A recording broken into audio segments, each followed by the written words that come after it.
It's time for us now to go into the first of the main manifestations of the leg lock system. This is where the 6 essential skills of heel hooking and leg locking out of Ashigarami start to manifest themselves in a competitive setting.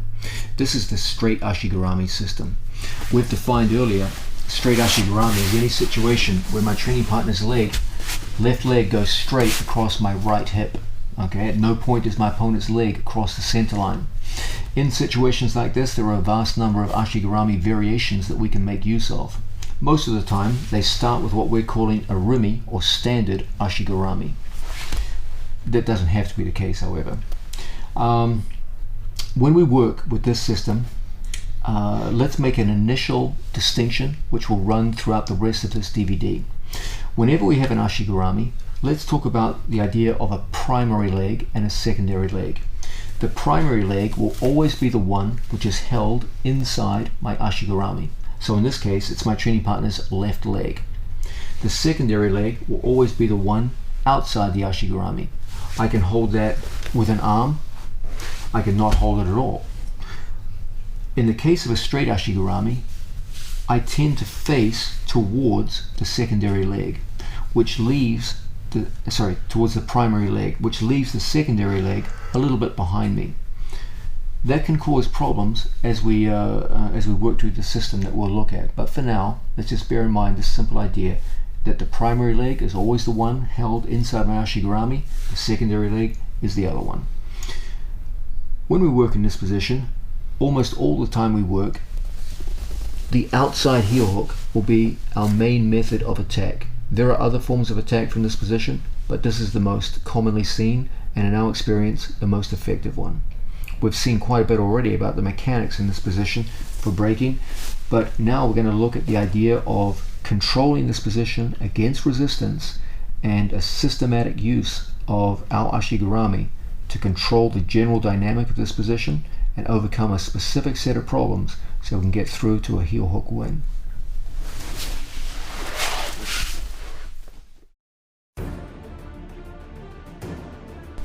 I'm a big believer in what I often refer to as central problem theory. The idea that for any given scenario in the sport of Jiu-Jitsu, there's usually at least one central problem which guides and motivates the actions of the two athletes in question. Sometimes you have more than one problem and they work concurrently and you've got to solve two problems at the same time. Sometimes it's just a single problem.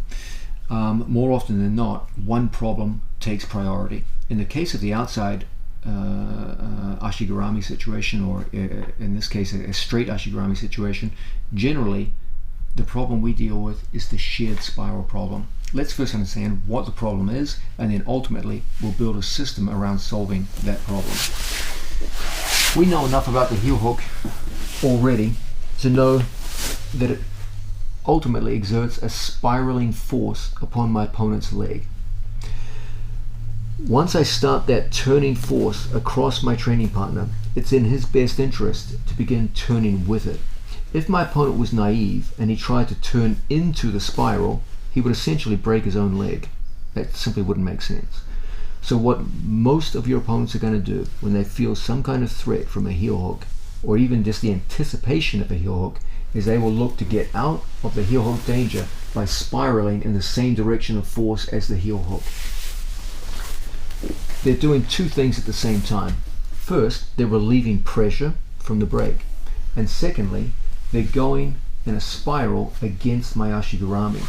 As a result, they get off their buttocks, which is the best breaking position for me. Then they can put a pushing force on my buttocks and start to play the distance game and bring their knee outside my knee line. So it accomplishes several desirable things at the same time.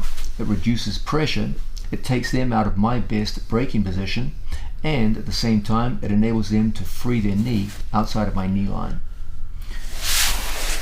It all starts with that turning action in the same direction as the pressure of my heel hook.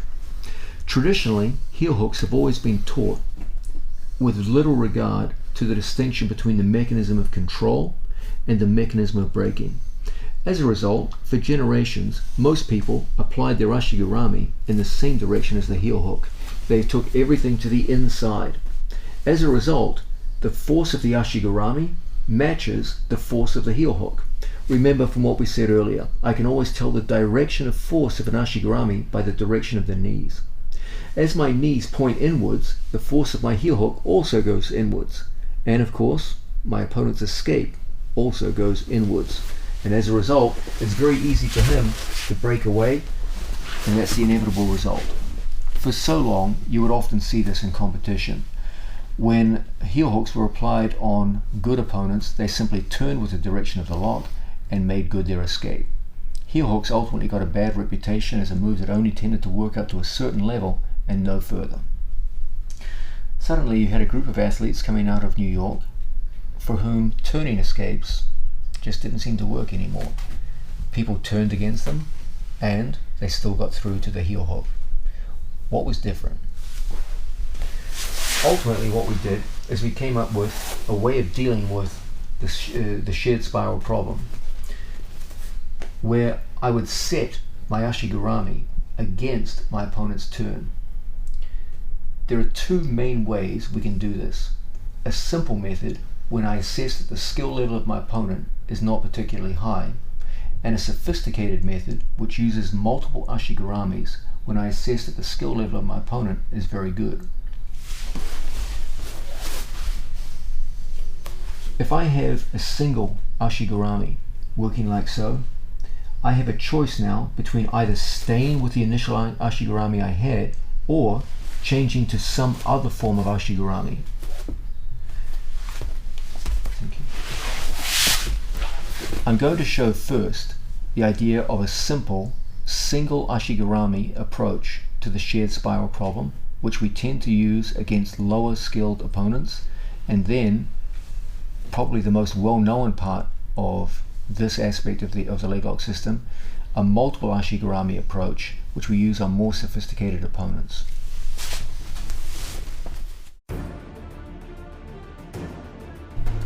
We're looking at the straight ashigarami system.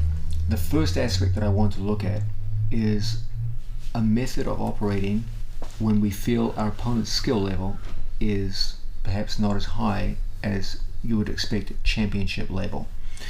In situations like this, you needn't pull out the heavy artillery. You can work with a fairly simple rendition of the ashigarami system where only a single ashigarami is used, but there's some subtleties to it that need to be explained. Let's say that I have a basic arumi ashigarami locked in on my training partner. We know already that the force of an ashigarami is always revealed by the direction of the knees. We also know a lot about braking mechanics. You can put a shocking amount of braking force on your opponent just with a standard or arumi ashigarami. It's just that things have to be done very precisely.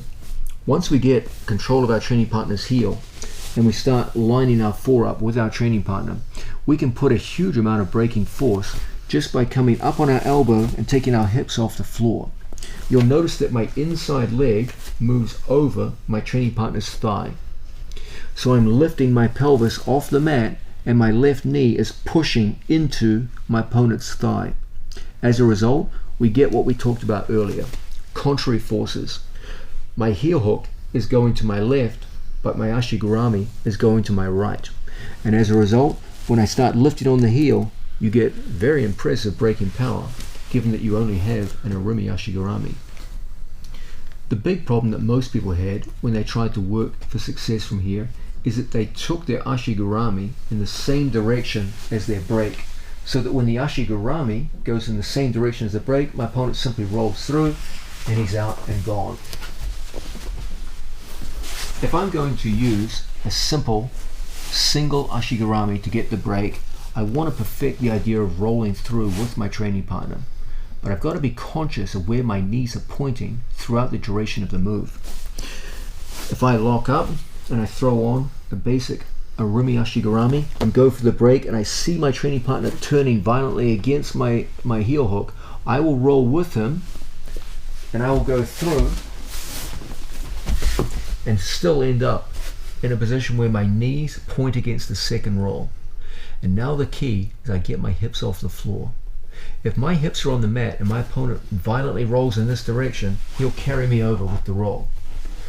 But when I take my hips off the mat and my opponent goes to roll, my body's in a straight line. It's very, very hard to move. And as a result, from here, we can bring the knees forward, the hips come in, our head lines up, and we get a very, very strong break, even though we only had one relatively simple form of Ashigarami throughout the entire breaking motion. Let's have a look at this again.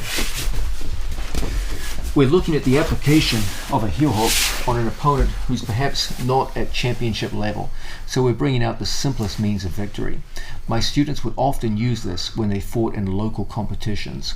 And if you look at highlight reels of my student, you'll see that many of their early victories against lower echelon opponents came by this very simple but still very effective method. From a situation where I lock up on my training partner, I place the Ashigarami in. My knees are pointing opposite the heel hook. That never changes. Remember, we always want those contrary forces. Once I lock up, I want to commit body weight onto my training partner and go into a straight line. Very often you'll finish people just right from here. But if my opponent catches me on the hop and rolls straight through on me, I will keep my feet in position. And now we're ready to go into the extra horsepower. I lift my hips off the floor, so when he goes to roll a second time, it's awfully difficult. Now when I lift up on the heel, we get strong braking pressure because the knees are pushing against the heel hook itself. This very simple method works very well up to a certain level of competition. If you assess that your training partner or your opponent is at that level or underneath, this is more than enough to get a very simple and very effective finish. We're looking at the straight Ashigarami system. We just looked at a simplified version of it, which my athletes would often use when they fought in regional competitions. But you guys didn't come here to learn leg locking against inexperienced opponents. You came here to learn leg locking against highly skilled opponents. That's where the second part of the straight Ashigarami system comes in. This is the one which is most well known and most closely associated with myself and my students. This is the multiple Ashigarami system, where we use more than one Ashigarami to get a hold and finish of one lock.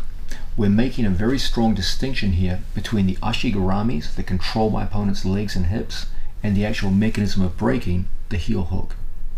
Most people teach one Ashigarami and one heel hook and teach them as a unit. There's no real distinction made between the two. They just show the Ashigarami as part of the heel hook, and there's simply one Ashigarami per lock.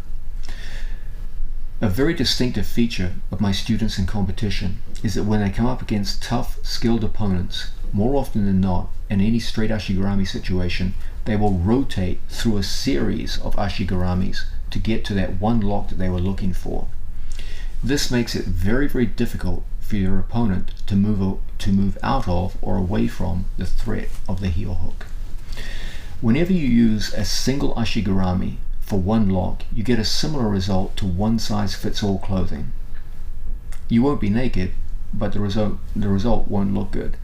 So too with Ashigaramis. If I just use one Ashigarami to cover all the multiple skills required in a given heel hook scenario, you're going to end up with that same kind of one-size-fits-all outcome, where you get decent results but not optimal. Always remember, the task of heel hooking is actually a series of tasks, each of which is quite different. If we run through a basic heel hook, first we need some kind of entry and connection. That's the first task. We've seen that when it comes to that first task, the Orimi Ashigarami is very well adapted to it. It's a great way to enter and connect. Then we saw there's another task, the idea of exposing our training partner's heel. We're going to need a different form of Ashigarami for that. Then we need to negate our opponent's attempts to escape. We'll need a different form of Ashigarami for that. And then finally, we're going to have to break our opponent. And we'll need a fourth form of Ashigarami for that task. When you understand heel hooking as a collection of tasks rather than a single task, that's when you start to understand you're going to need more than one Ashigarami at the elite levels of the sport, even for a single lock. If there's 4 distinct tasks and no one Ashigarami can cover all 4 of those tasks adequately, you're going to need the skill of switching from ashigarami to ashigarami to ashigarami all the way through, choosing the appropriate one in a minimal amount of time to get to the results that you want. Let's understand exactly what those 4 skills involved in an outside heel hook are. We've already hinted at the first. This is entry and connection. Earlier, we looked at the idea of an Orimi Ashigarami. Let's quickly summarize what we saw. We saw that we need scissored legs that close in virtue of the fact that we have a shoelace in a straight buttock position, like so, knee and ankle locked together, and our weight over our training partner's ankle, so that if my opponent should go to move away from me, I feel a strong sense of connection. If my opponent should go to rotate out of the lock, I should be able to stay on my training partner very, very easily. So that's always our first skill when we come into a straight ashigarami. We have to be able to form a sense of connection to our opponent. The method we use, or the ashigarami that we use to cover that task, is always the Orimi Ashigarami.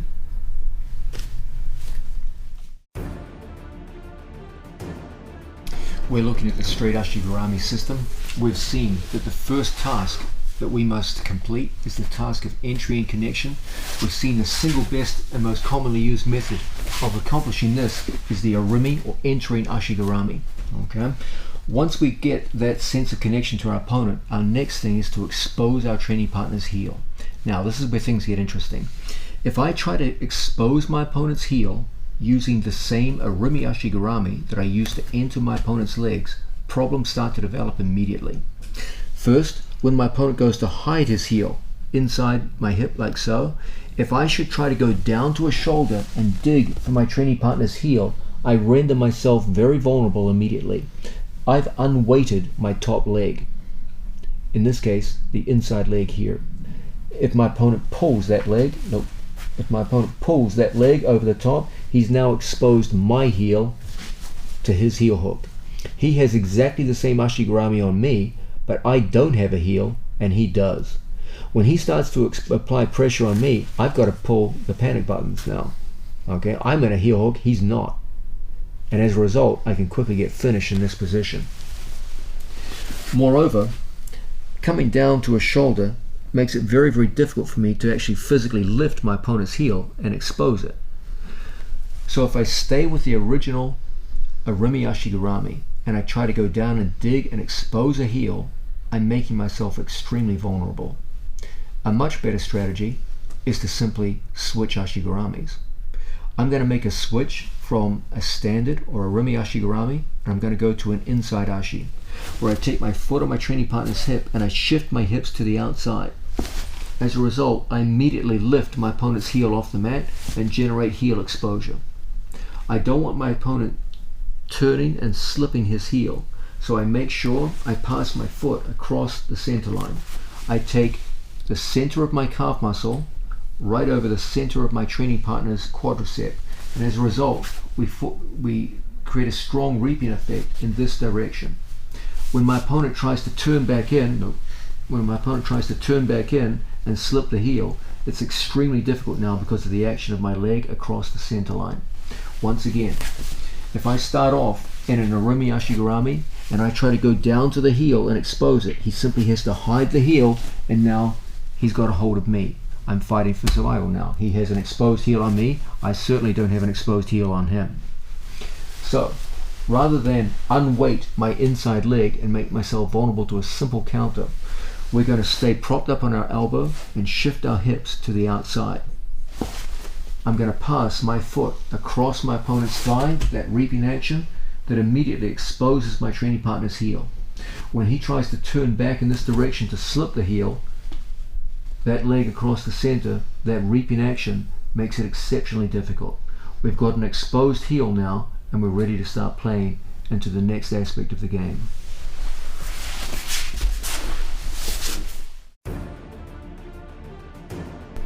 It's time now to go into our third distinct task of heel hooking in straight ashigarami. We've seen our first task is always entry and connection. We've seen the appropriate ashigarami for this is Orimi Ashigarami. Our second, very distinct task is to expose our training partner's heel. We've seen a good way for us to do this is the use of an inside ashigarami, where I pass my foot across the inside and expose the heel. The moment you expose your heel and get this grip, your opponent knows exactly where you want to go. You want to apply a braking force on your opponent's leg, and they know the appropriate thing to do now is to begin turning in the same direction as the braking force in order to relieve pressure. Now, once we go into this position, this is where most heel hooks are lost. This idea of negating my opponent's resistance is absolutely critical to your success in the heel hook game. Ultimately, I want to put a spiraling, turning force on my opponent's leg.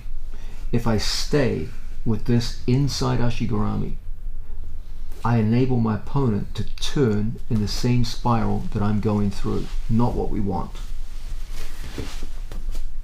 There's a danger that as my opponent turns and I stay with this ashigarami, you get something very undesirable. Our knee is pointing in the opposite direction of his knee. My knee is pointing up to the ceiling. My training partner's knee is pointing down to the floor. That means that when he takes his other foot and props it on my hips, any push on his part will immediately slip his knee outside of my knee line. It's absolutely critical that when it comes time to negate resistance in this position, our knees point in the same direction. I'll do this again from another angle so you can see exactly what's going on. Here, I've taken my feet to the inside.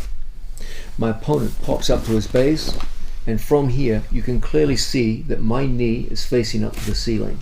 My opponent's knee is pointing down to the floor. That creates a hole in my ashigarami that my opponent can readily exploit. As he pushes, his knee spirals out, and now his knee is gone from my knee line. As a result, the move itself is completely lost. It is absolutely critical in these situations that once we bring our foot to the inside ashi position, I learn to point my knee in the same direction as his knee. The best way for me to do this is to take my inside leg out and lock a senkaku over my training partner's far hip, the so-called far hip ashigarami. I can't be naive here. I can't leave my foot exposed to his figure four toe hold, which would create a strong counter on his part. We want to make sure we hide our foot in the hip, and we also want to make sure that we already have our opponent's heel. If I do not have my opponent's heel, I would never be so bold as to put my foot over someone's hip in this fashion. I do this because I'm confident that I already have the man's heel under my control. Now, if he goes to reach for a figure four toe hold, my foot is in an inconvenient position and I'm already putting braking pressure on him. That means he's going to have to commit his hands to the floor and go into a defensive movement. Now I focus on pointing my knee at the mat. We've got something interesting now. Both of our knees are pointing down to the floor. That means when he goes to put a foot on my buttocks or go to kick his way out of this position, he could go as strong as he wants. Let's go. He'll never kick out. Even if he runs along the mat now, he'll simply drag me along the floor, but the grip will not break. If my knee pointed the opposite direction and he ran along the floor, it would quickly result in an escape. But when our two knees share the same direction and my two legs back heel strongly back in, I have the heel hook in place. When he goes to run along the mat, he simply drags me along the floor and there's no loss of contact. His knee never comes out from my knee line, and I can continue with this braking pressure that will lead us into the next element. Let's have a look at this again. From a situation where we've locked up successfully with our training partner, we're starting to break down heel hook into a collection of skills rather than, as most people see it, a single skill. Once you see it as a collection of skills, in this case 4 distinct skills, you're going to start to understand you're going to need a different ashigarami to cover each skill. Remember, no one ashigarami adequately covers all the 4 skills of heel hooking, in this case the outside heel hook. We know that when we first enter, the Orimi ashigarami is very well adapted for this task. However, it is poorly adapted for the next task, heel exposure. When I try to go down to a heel, I end up exposing my own foot to counters. We don't want that, obviously. So a better way for me to operate is to switch to a new form of ashigarami, the inside ashigarami. This immediately exposes my training partner's foot. However, the inside ashigarami is poorly adapted for the next element of the heel hook game, which is negating my opponent's resistance.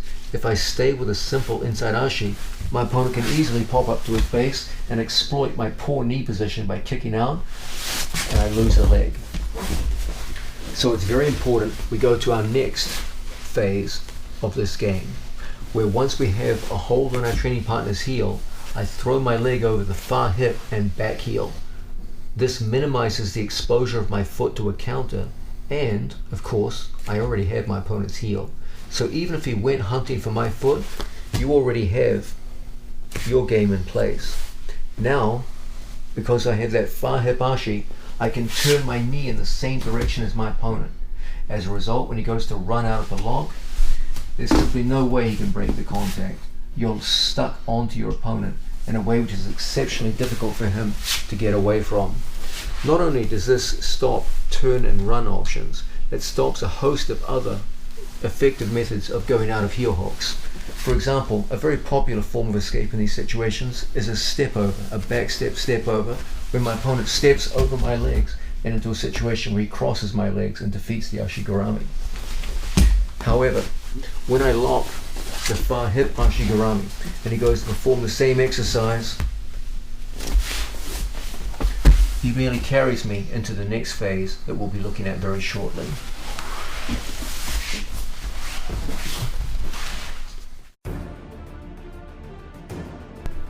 We're looking at the straight ashigarami system. The big innovation that I brought into the straight ashigarami game was the idea that there are more than one task involved. In fact, there are a minimum of 4 major tasks involved in any basic heel hook from a straight ashigarami. That first skill is always going to be entry and connection. It's important to understand that for each of the 4 skills, you're going to need an appropriate ashigarami. No one ashigarami is going to cover all 4 disparate skills. Once we get into this situation, we begin with the Arimi ashigarami. That's how we connect to our opponent. That's how we control our opponent's knee inside our knee line and maintain it long enough. However, this is not a good ashigarami to expose a heel. We've seen already today that we need to be able to expose our opponent's heel to create a viable threat in this position. If I try and expose a heel from an Arimi ashigarami, I expose myself to my opponent and end up getting broken myself. A better way for us to act is to turn across our training partner's leg and use the inside ashigarami to quickly lock up on my training partner like so. Once we get the heel exposure, your opponent's going to go into a very predictable series of defensive maneuvers, most of which involve turning in the same direction as the heel hook.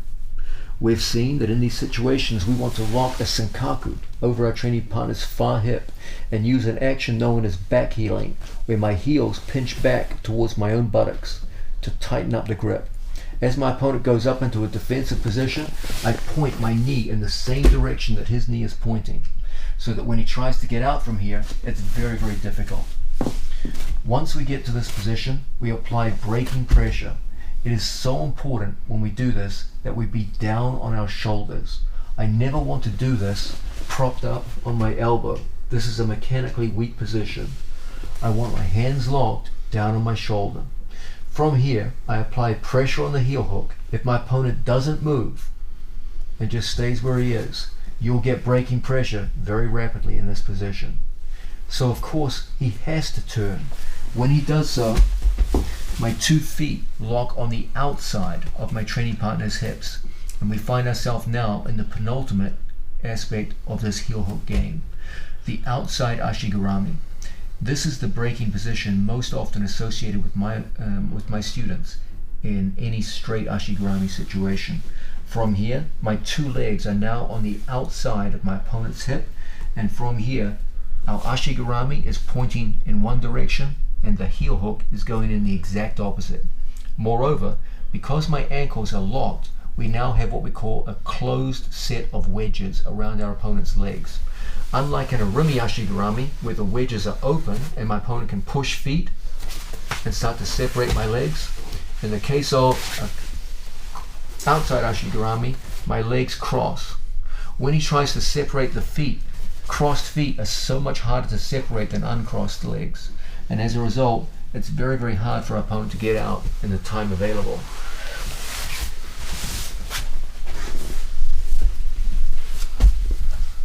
The outside Ashigarami is by far and away the most efficient breaking position in the sport, at least as far as straight heel hooks go. Whenever we can use it, we always do so. We tend to use it as the final step in a sequence of Ashigaramis. I'm going to spend quite a bit of time now just going over the sequence until it starts to feel natural for you. It's important that we be able to go from Ashigarami to Ashigarami in a smooth, flowing sequence, not chopping from one to the other. We know that starting from here, we get good control of our opponent. When he goes to move away, nope, it's difficult for our opponent to do so. We're locked in. We have excellent control of the knee inside the knee line. When it's time to expose a heel, the inside Ashi is an excellent way to do it. When it's time to negate our training partner's resistance and turn and spin away, the far hip Ashi does an excellent job. Now, from the far hip Ashi, our knees point down, we put sufficient pressure on our opponent that he begins to turn. Watch how my legs transition to the outside. Then a back heel action pulls my hips in towards my training partner's hips. As a result, we get tremendous braking pressure with just a minimal amount of movement. Done in this way, we can put severe braking pressure on opponents in a matter of millimeters and, more importantly, in a matter of seconds. I'm going to run through some of these transitions without talking, just showing you how we go smoothly from one situation through three more and getting into our favorite braking position from a variety of angles.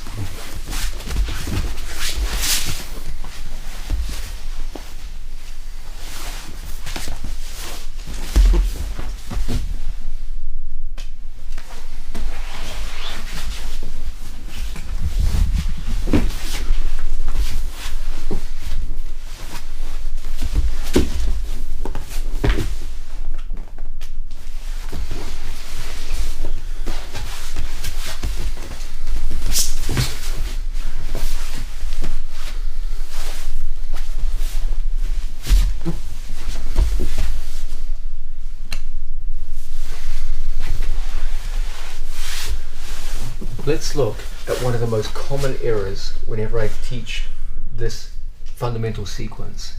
This is the error of rolling across an elbow.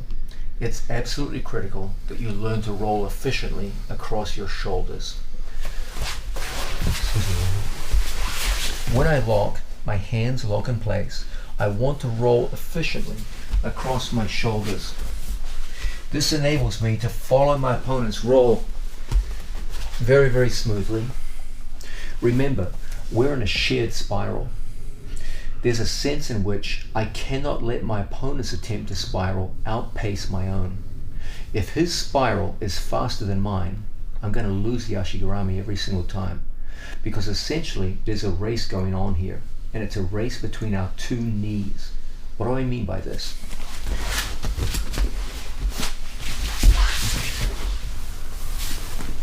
If I get into this position, there's a race between my knee and his to point to the floor. If my opponent spins rapidly and his knee points to the floor before mine, he's gone. What I need is to ensure that as his knee points towards the floor, mine goes with him. That means that I must roll at least the same speed as my training partner. Again, if my knee travels more slowly than his and he turns, that's the inevitable result, an escape. However, if my knee goes at the same speed as his, he'll never escape, because our knees now share the same direction. The number one thing that will screw up my ability to follow the speed of his roll is a poor use of my left elbow. So often I see athletes do this. They lock up with a single hand, and as their opponent goes to turn, they come up to an elbow. This slows down my turn dramatically and makes it very easy for my opponent to kick out, and he's gone. You must avoid this temptation. It's a common error and not one you should be making. When I lock, don't come up to a supporting elbow. It dramatically slows your turn and greatly facilitates your opponent's attempts at escape. Keep your hands locked and roll efficiently across your shoulders, where you can easily follow your opponent's motion. Let's look one more time, this very common error and how it can be avoided. Here's the mistake. I go through and I keep a single hand on. He goes to turn. I try to prop on an elbow. It slows me down in an awkward position and the leg is lost. Let's contrast that with a situation where my opponent goes to turn and I lock my hands and roll smoothly over my shoulders, pull my body in, and we've got finishing pressure. Let's make sure that we understand the real problem of the shared spiral. It's a problem of pace. If my opponent's knee outpaces mine, his spiral will take him out and away and he'll escape. I need a smooth ability to roll and keep the pace of my spiral shared with the pace of his spiral. If I can do this, I can follow him through those 4 different Ashigaramis and get to the ultimate breaking position, the outside Ashigarami, and create tremendous breaking pressure on my opponent's leg.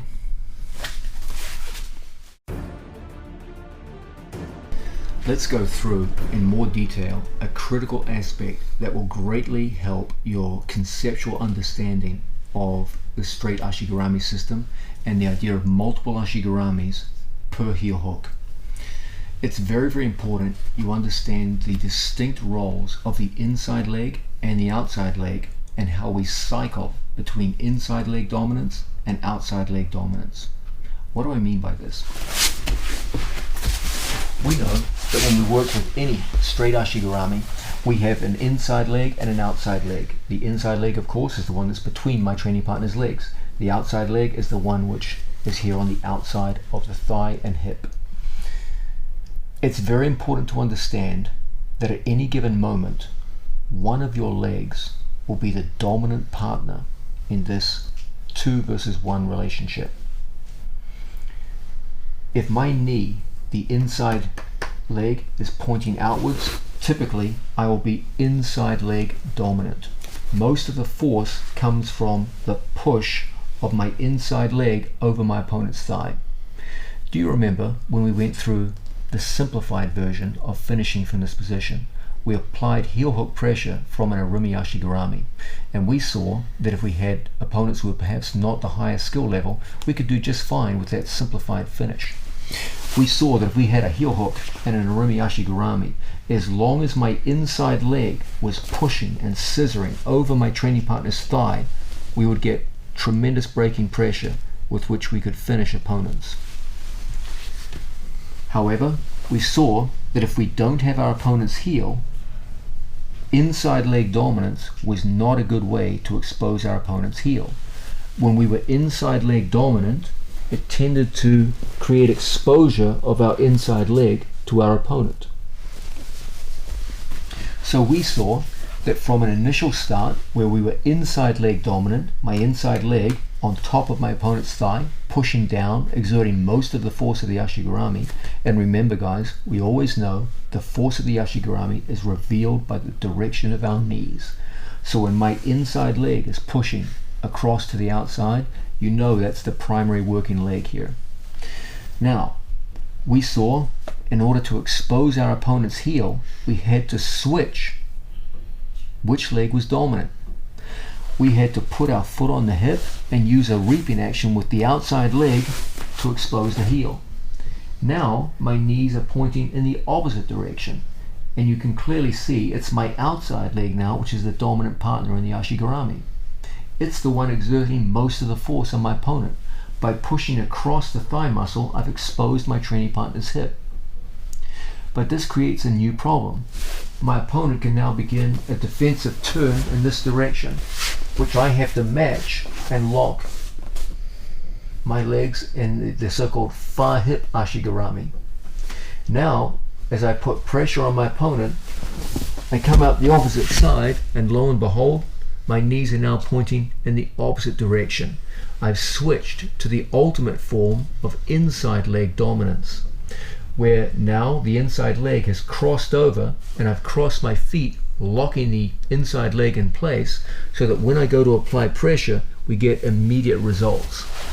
In the space of a few seconds, perhaps even less, we've cycled from inside leg dominance to two forms of outside leg dominance back to a form of inside leg dominance. And that all happened in a very short period of time. That kind of leg mastery of knowing what you're trying to do with both inside and outside leg is a huge part of your development in this aspect of the game. Let's go through it again and hopefully we can make more sense of it. Let's face in this direction so you can see a different angle. From here, I start with an Orumi Ashigarami. You can clearly see my knees are pointing to the outside. My inside leg is in the top position and it's the one exerting most of my force on my opponent. If I wanted a simplified finish, I could do it right from here, just through the use of the inside leg, scissoring across the thigh. As a result, we get very, very strong braking pressure. Okay. However, if I don't have the heel, I may have to cycle the outside leg across and switch to an outside leg form of Ashigarami. Here the outside leg is dominant. You can clearly see there's a reaping action which has exposed my training partner's heel.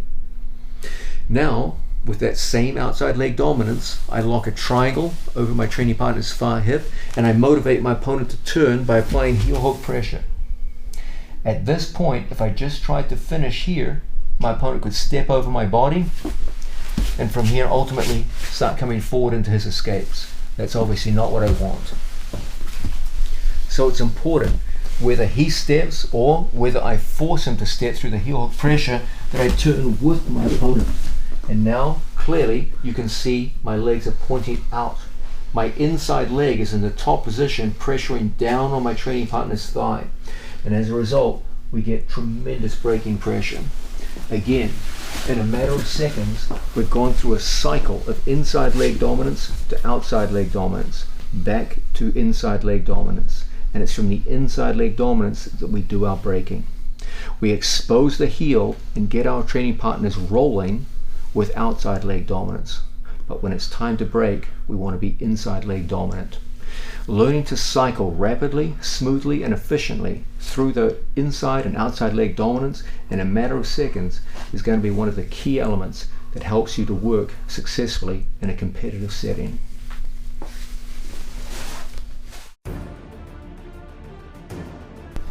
We've been looking at the straight Ashigarami system. We've seen that there's a simplified way that we can act when we have opponents who perhaps are not at the highest level of leg lock development, and we can just go into a single Ashigarami and break out of really the simplest of them all, the Orumi Ashigarami. But when it's time to deal with sophisticated opponents with good defensive skills, most of the time we like to work through an approach which involves multiple Ashigaramis within a very short time frame, covering 4 distinct skills with 4 distinct Ashigaramis to get through into a braking position. We've seen that the fundamental problem that we always face is the problem of the shared spiral.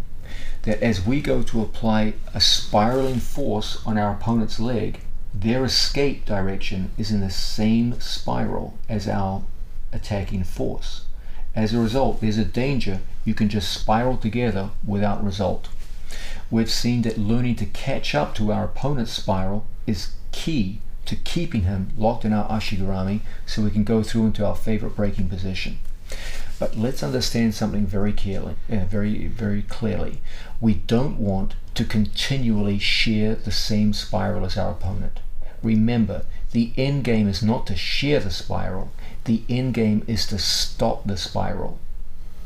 You have to be able to move with your opponent's spiral for a certain period of time and ultimately stop it. Because only when you stop the spiral do you have a stationary opponent upon which you can exert a force that will break his leg. If you both just keep turning and turning together, at no point do you have a static opponent where you can exert a braking force. Every time you go to apply the force, he's turning with you. So remember, the end game is not to share the spiral. We do that so that we can move with our opponent and prevent escape. But the end game is to stop the spiral, lock him on his hips, and break his leg. Let's look at how this is done. Ultimately, of course, it's done through the use of the so-called outside ashigarami. We know that we start off with an orimi ashigarami. We know that's an excellent way to connect to our opponent, but we need to go into some form of inside ashigarami to expose the heel. Once we get heel exposure, we need to be able to catch up to and maintain our movement with our opponent's spiraling escapes. Most of his escapes in this position involve a spiral, which I must move with. Now, once we get to this position, there's a danger that we could just keep rolling forever. And as we roll and roll, we either go out of bounds, which will get you separated, or you'll simply fail to get sufficient braking pressure, and at some point, if you keep rotating long enough, he's probably going to free his knee. So it's critical that once we get a roll through, we want to stop the spiral as soon as possible. Remember, the end game is to stop the spiral, not to share it. Once I get my opponent rolling in this position, I want to ultimately set my body against his spiral, so that as I make a switch, just stop right there, currently we're outside leg dominant, and as a result we're able to turn rapidly and efficiently with our opponent. But as I turn across my body and I switch to inside leg dominance, I want to set my ashigarami against him so that my knees point in the opposite direction of the spiral. His spiral is going west and my knees are going east. In addition, I take my hips off the floor and elevate the hips, so there's weight over his leg. If my hips are on the floor and my chest starts to face the ceiling, we simply go into a second spiral.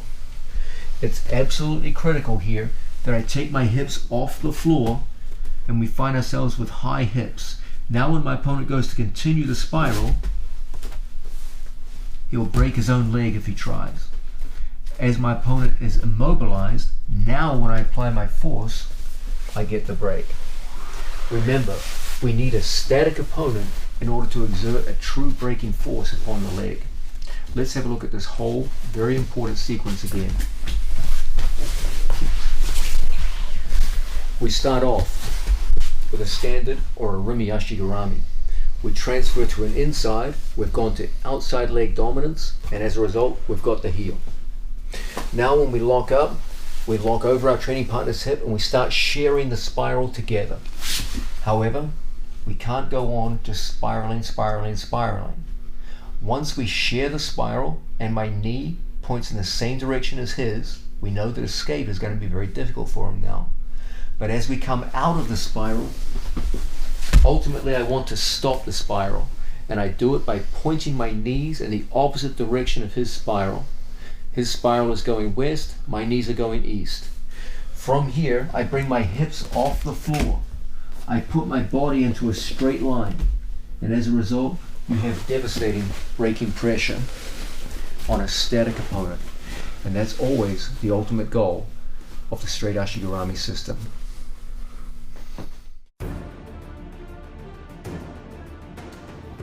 We've been looking in some detail at a system working towards an outside heel hook from a straight ashigarami scenario. We've seen from any straight ashigarami, we have 4 essential tasks that need to be fulfilled if we're going to successfully heel hook someone. The first was the idea of entry and connection, and we saw that we used a given ashigarami, a orimi ashigarami, to achieve that. Then we had to expose our training partner's heel, so we brought our foot across to the inside and exposed that heel and got a good grip. Then we had to go to negate our opponent's resistance. Now, the method we used was to lock a far hip ashigarami, where I took my inside leg over my training partner's hip and locked the figure of 4 over the far hip. Then from here, as we went to apply pressure, we negated resistance by pointing our knee down towards the mat. So when my opponent tries to move out away from us, we're locked in place. If he tries to backstep over the leg, we can easily follow and then make the transition into the finishing position outside Ashigarami. And from here, we've got a strong finishing position.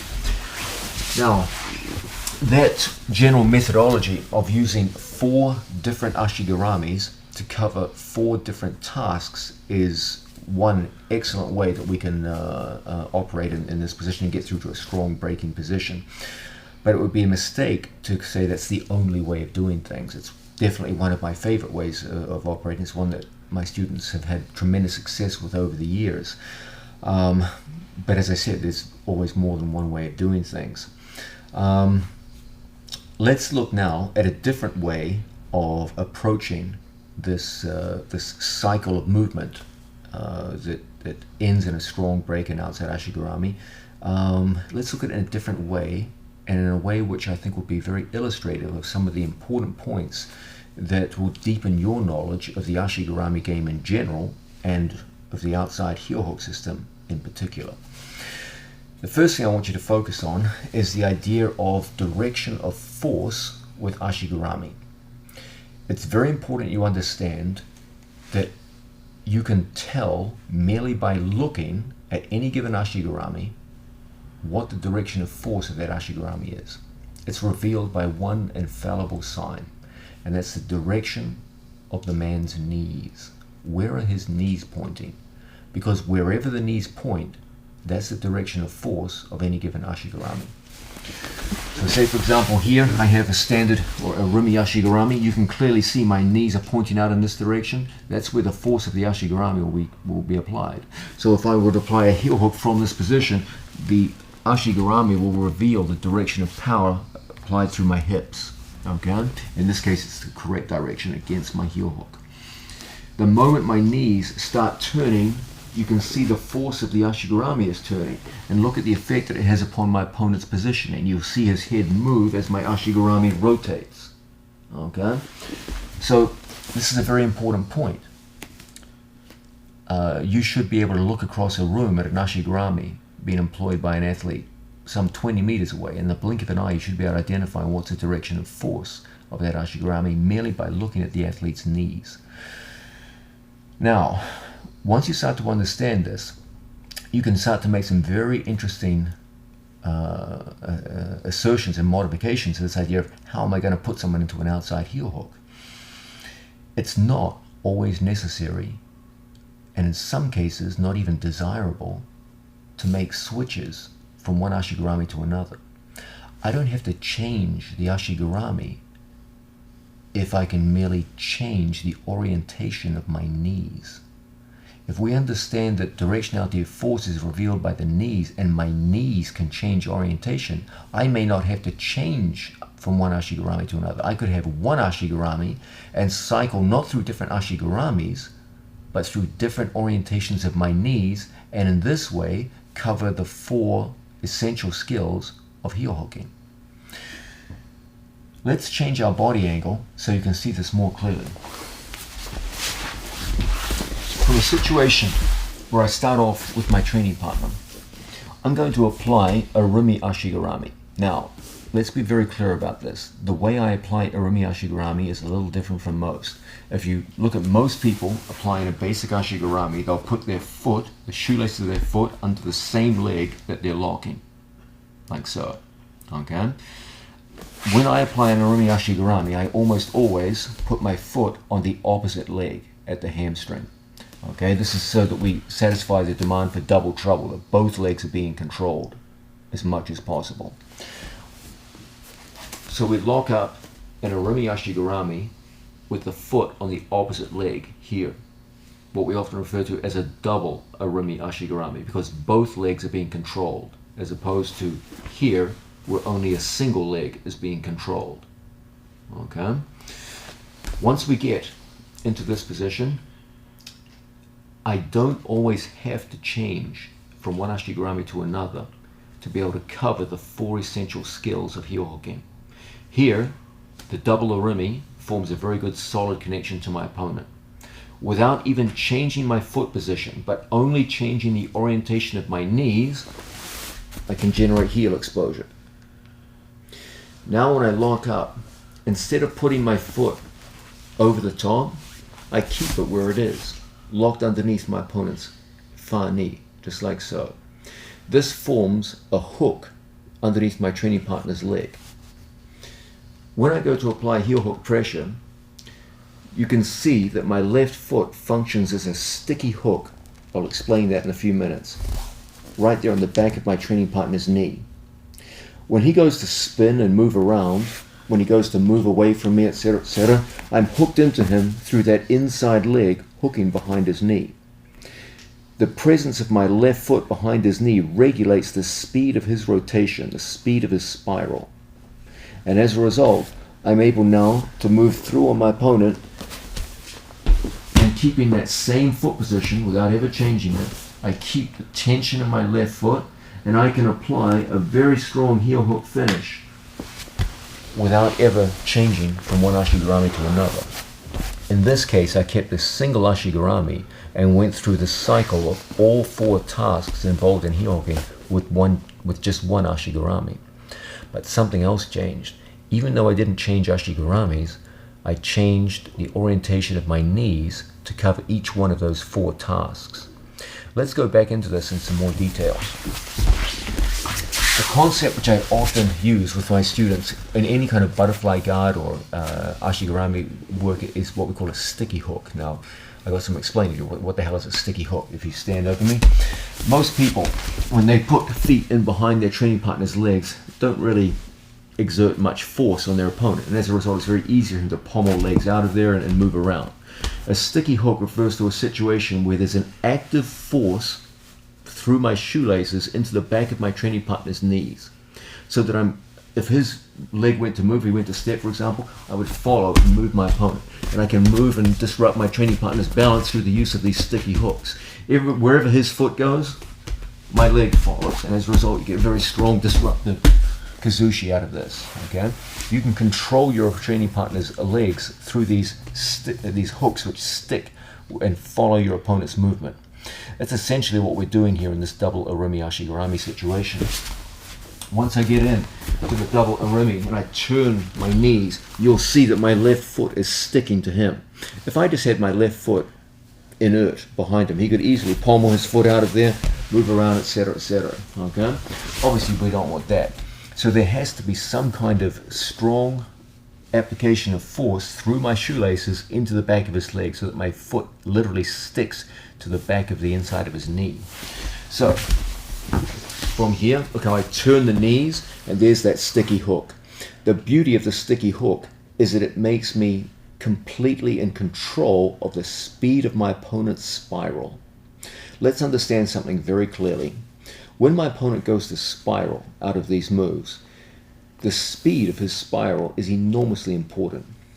Not just the speed of his spiral, but the speed of his spiral relative to mine.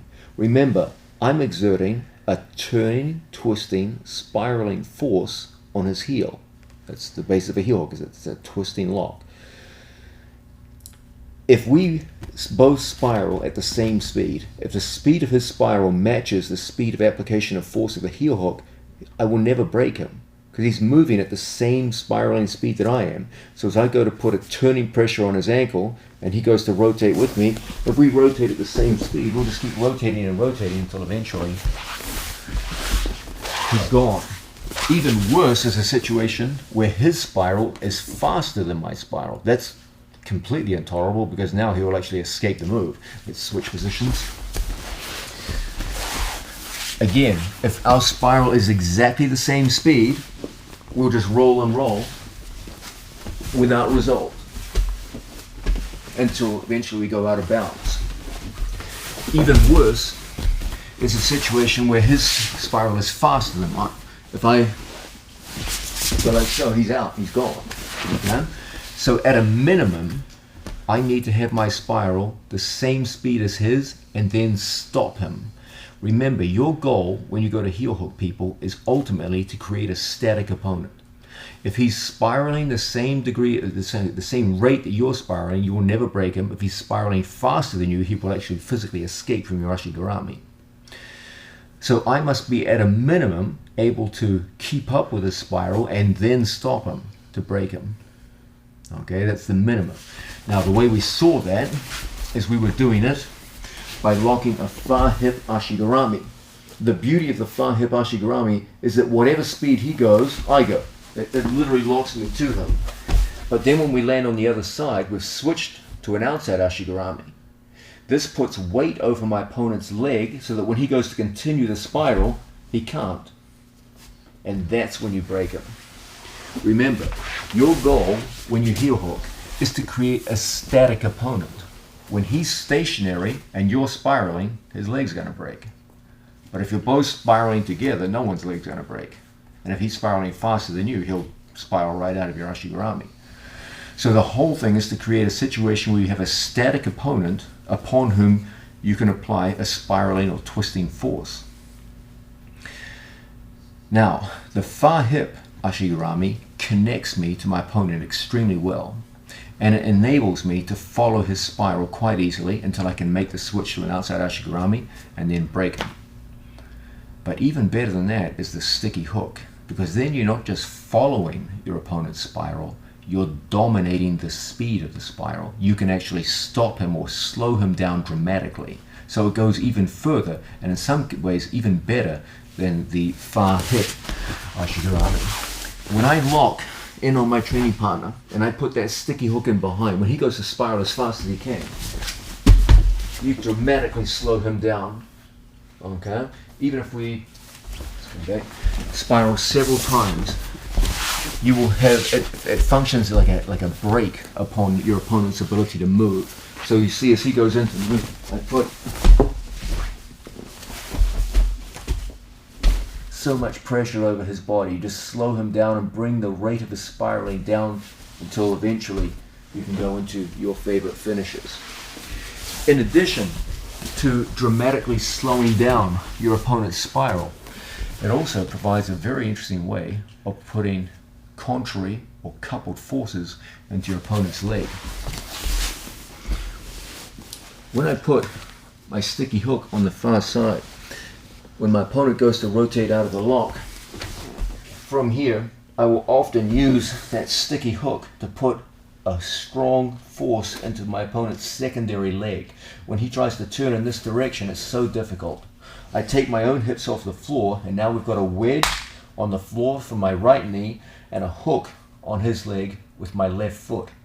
When he goes to spin out, he's rendered stationary by those two contrary forces.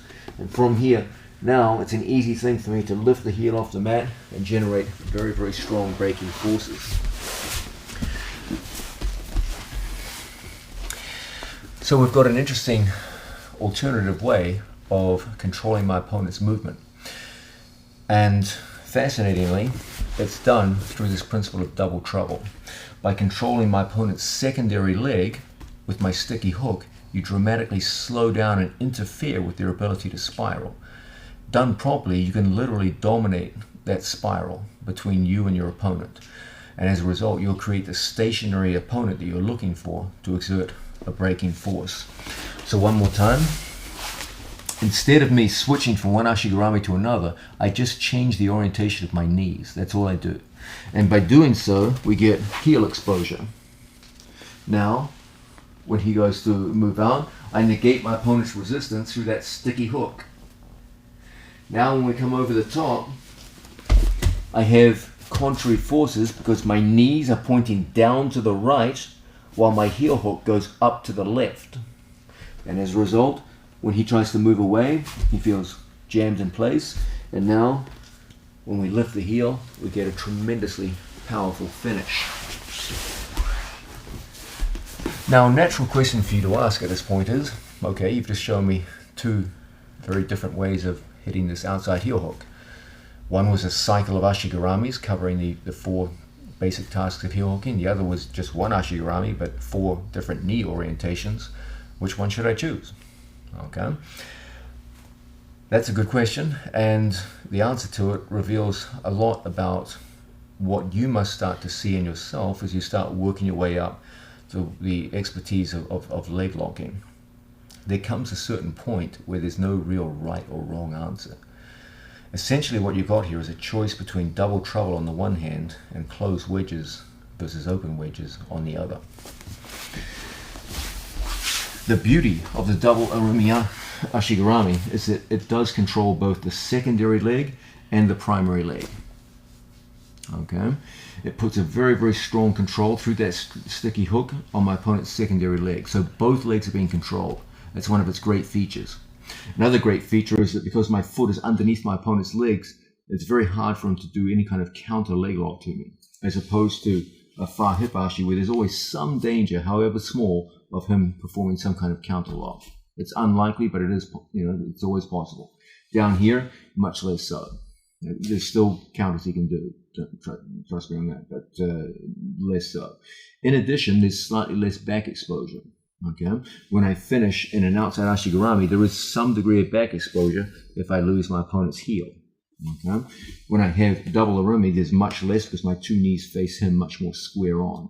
So there are some definite advantages to this method of working with the inside sticky hook underneath my opponent's legs. We've got a choice here between hooking with the far hip ashi, where the control goes over my opponent's hip from the top, versus the sticky hook going under my opponent's leg from the bottom. Okay, we've seen this idea that when I work with that sticky hook, we're controlling both of our opponent's legs. It comes at a price, however. And that price is the wedges around my opponent's primary leg are open.